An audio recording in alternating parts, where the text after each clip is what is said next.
Welcome to Shri food. આજે હું એકદમ સિમ્પલ રીતથી ઘરે સોનપાપડી કેવી રીતે બનાવી શકાય તે બતાવવાની છું અને સોનપાપડી બધાને પસંદ આવે છે। તો તેના માટે 1 કપ બેસન, અડધો કપ મેંદો, 1 કપ ખાંડ, 1 કપ ઘી, કાજુ પિસ્તાની કતરણ, અડધું લીંબુ અને ચપટી મીઠું, જરૂર પ્રમાણે પાણી।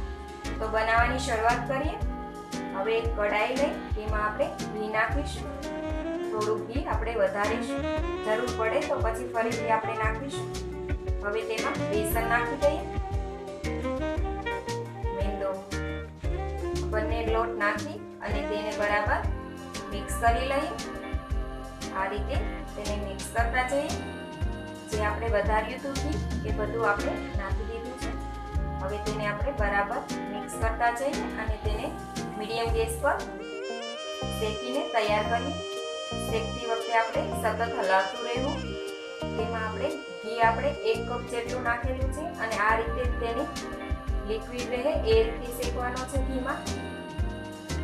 અને તેને મીડિયમ ગેસ પર શેકાતા 10 થી 15 મિનિટ જેવો ટાઈમ લાગે છે। આ રીતે તેને હલાવતું જવું અને શેકીને તૈયાર કરવું। લોટનો કલર થોડો બદલાય અને તેમાંથી સુગંધ આવવા માટે ત્યાં સુધી શેકીશું। હવે લોટ શેકાઈને તૈયાર થઈ ગયો છે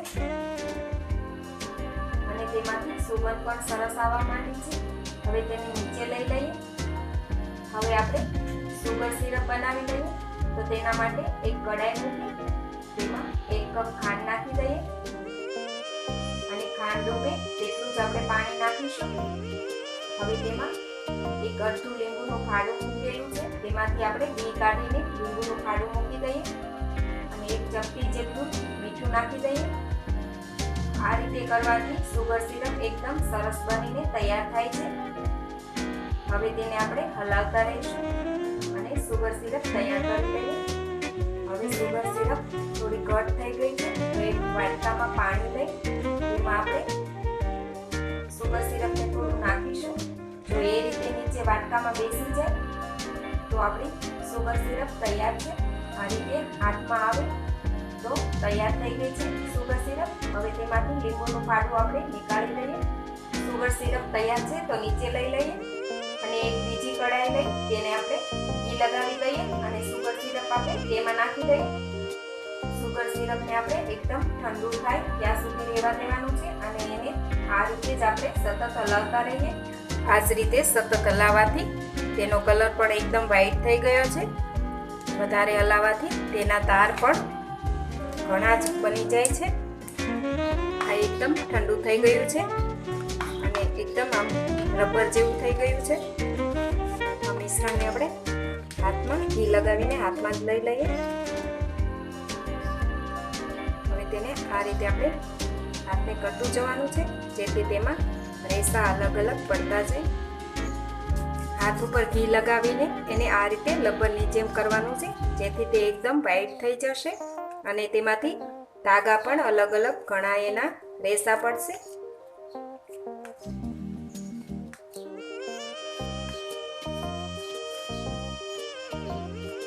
હાથ પર ઘી લગાવવું જરૂરી છે, નકર હાથ પર એ ચીપકી જાય છે અને આમ કરવાથી તેની સોનપાપડી બહુ સરસ બને છે। આમાં થોડી તાકાત લગાવવી પડે છે પણ તો પણ એકદમ સરસ સોનપાપડી બનીને તૈયાર થાય છે।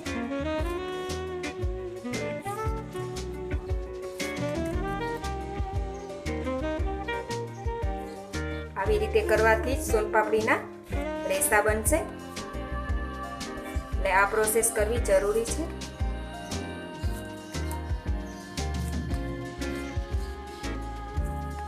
તમે જોઈ શકો છો એનો કલર ચેન્જ થવા મળ્યો છે।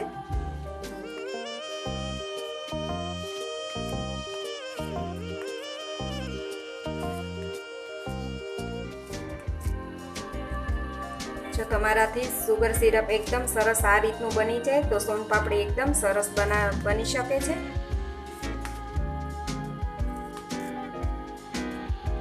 તમે જોઈ શકો છો સુગર સિરપનો કલર એકદમ ચેન્જ થઈ ગયો છે। આપણે આ રીતે સુગર સિરપને કરીએ છીએ એના 10 મિનિટ થઈ ગયા છે, તો એ એકદમ વ્હાઈટ થઈ ગયો છે, તમે જોઈ શકો છો. આપણે જેમ આ રીતે વધારે કરશું એટલા જ એના ધાગા વધારે બનશે, તેના રેસા વધારે બનશે. આ તૈયાર થઈ ગયો છે, એકદમ વ્હાઈટ થઈ ગયો છે. આ પણ આપણું બરાબર ઠંડુ થઈ ગયું છે. હવે તેને આ રીતે બરાબર મિક્સ કરીશું.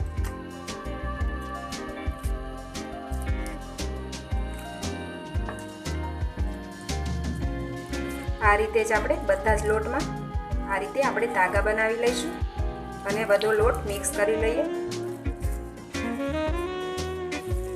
જોઈ શકો છો કેટલા ધાગા બને છે.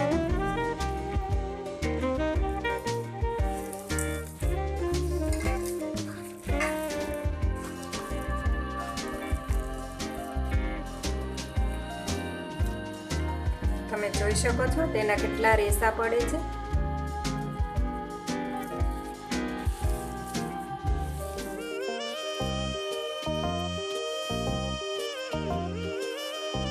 તમે જોઈ શકો છો બધું એકદમ સરસ મિક્સ થઈને તૈયાર થઈ ગયું છે.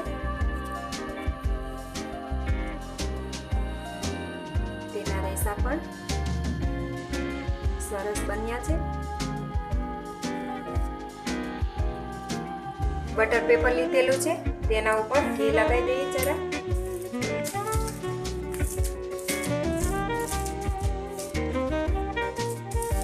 તેના ઉપર બદામ અને પિસ્તા નાખી દઈએ. હવે તેના ઉપર આપણે મૂકી દઈશું જમાવવા માટે અને તેને બરાબર આ રીતે સેટ કરી લઈએ.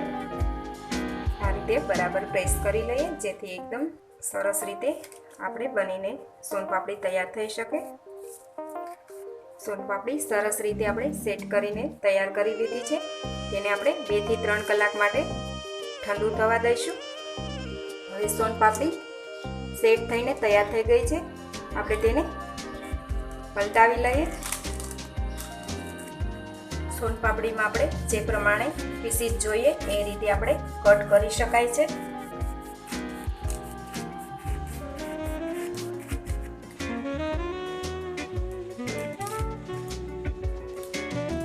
શકો છો એકદમ સરસ એવી સોનપાપડી ઘરે પણ આપણે એકદમ આસાનીથી બનાવી શકાય છે. રેસા પણ આપણે બહારથી લાવીએ એ રીતે જ આપણે તૈયાર કરી શકાય છે. તો આપણી સોનપાપડી એકદમ સરસ એવી તૈયાર થઈ ગઈ છે.